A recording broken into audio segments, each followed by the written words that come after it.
हाय, good morning. आता मी bat ball खेळायला चाललोय. सकाळचा किती वातावरण आहे बघा. आता बाहेर लई थंडी आहे म्हणून मामा पप्पा सर मी चहा प्यायला आले आणि खायला आले बिस्किट. आता मी जायला ग्राउंड करे. तुम्हाला पण बघायचे का ग्राउंड? चला दाखवतो. आता आमचं ग्राउंड घेते. ये आलं ग्राउंड.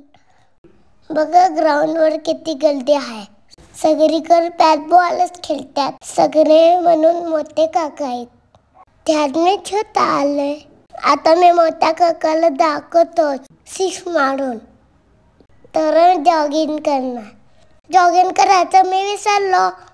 आता मी मारणार सिक्स. तुम्हाला पण सिक्स मारायला बॅट बॉल खेळायला आवडते का? परत मी आता मारणार सिक्स. पप्पा परतच आहे बॉल आणायला. चला मी चाललो घरी. पप्पाची ऑफिसची टाइम झाली. Bye bye. उद्या भेटू.